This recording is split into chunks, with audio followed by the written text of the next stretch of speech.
Breaking news to tell you about in the last few minutes. Donald Trump adding another former television personality, is a theme here, to his new administration, nominating Dr. Oz to serve as the Centers for Medicare and Medicaid Services Administrator.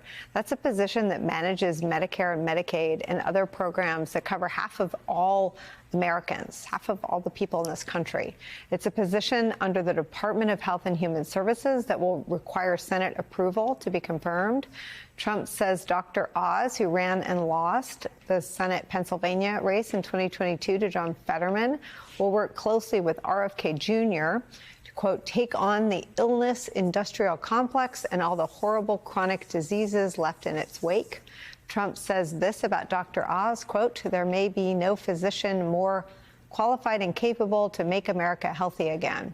Dr. Oz, of course, has no experience in government. Joining our coverage is Puck chief political columnist and MSNBC national affairs analyst John Heilemann.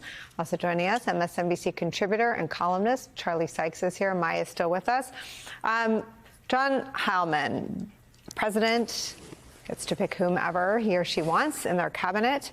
And this president has been very attracted to television figures. Well, I mean, you know, Nicole, least surprising thing in the world that that Donald Trump be attracted to television figures. That's all he is himself, is a television figure. Also, our next president of the United States. You know, I have to say that in the spectrum, I don't want to dismiss any of these nominees, dismiss the importance of them. This is an important public health. This is an important job that relates to health care. And at least it is true that Dr. Oz is a doctor. And I don't want to try to define deviancy down here. But I will say that, you know, if he had nominated Dr. Oz to be the head of Health and Human Services, I think we all would have breathed a sigh of relief, at least if the alternative was Robert F. Kennedy Jr., who has no relationship to public health whatsoever. And I think you would have said what you just said a second ago, which the president gets to pick the people they get to pick, that they want to pick. That's their prerogative. But I have to say that when you hear that quote, which is that, you know, the two biggest jobs in terms of health care policy and healthcare administration in the country now are going to be run, if Donald Trump gets his way, by Robert F. Kennedy Jr. and Dr. Oz. That is not something that anyone who has any relationship to the healthcare system is going to greet with a whole lot of enthusiasm, I would think, if they are in their right mind. Charlie Sykes, there's something about the two planes on which we have to examine these, right? There is the intention from the Trump side, which is to throw shiny, round-shaped grenades into the news cycle. But there's a political reality. There are no agencies that touch more people and have more political power if they get screwed up than Medicare and Medicaid. None. There are no two programs that have the potential to turn red state governors against you if they get screwed up. There are no agencies that have the ability to turn old voters against you if they get screwed up. There are no agencies that have the potential to create a homelessness crisis anywhere in the country if they get screwed up. There are no agencies that have, you know, a president's fate in their hands politically like these two if they get screwed up. And they are now in the hands of RFK Jr. and Dr. Oz.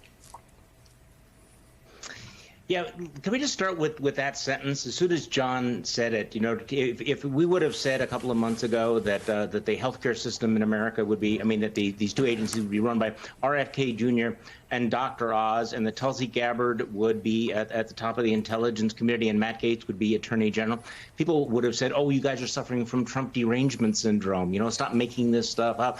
Look, competence is obviously not a priority in these choices, and John is absolutely right.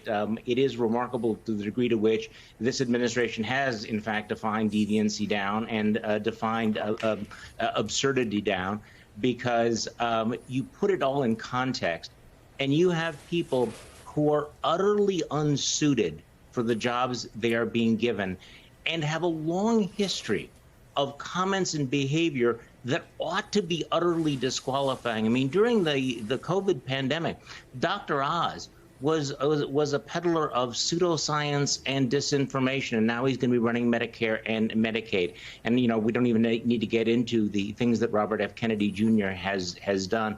So this administration is being staffed with reality TV stars, and what the consequences are, we don't know. I think that one thing that I would want to flag is we shouldn't take the focus off the people at the second and third tiers who will actually be doing the work that these figureheads are in fact supposed to be doing, because many of them will have agendas that frankly I am not sure that the majority of Americans even guessed at before the election, including the privatization of Medicare, the dismantling of many of the medical safety nets that we have in this country. So again, we're seeing more of the same that we've seen for the last week and a half. Charlie, you tapped on something interesting, because if you talk to a Trump voter, they talk about Trump like he's some a la carte menu. Like, why? I didn't want the retribution piece. I just wanted the white hot economy. Right. Or, I don't like Matt Gaetz. I didn't want him. Or, I wasn't an RFK person. And wasn't he going to talk to Kamala Harris if she'd picked up? The point is, you get all of it. The point about Trump is that it's a package deal, and you get Trump, and you get Matt Gaetz, and you get J.D. Vance, and you get Project 2025, and you get RFK Jr. The thing that's interesting, though, about that, and every reporter out talking to Trump voters will say the same thing, is therein lies the political tension. And I think a lot of people have been looking for where is the tension going to be? And the tension is going to be within his own base about things that they don't think they signed up for. And they didn't sign up, I don't think they think, for Medicare to be messed with. I mean, what are the sort of liabilities with some of these selections?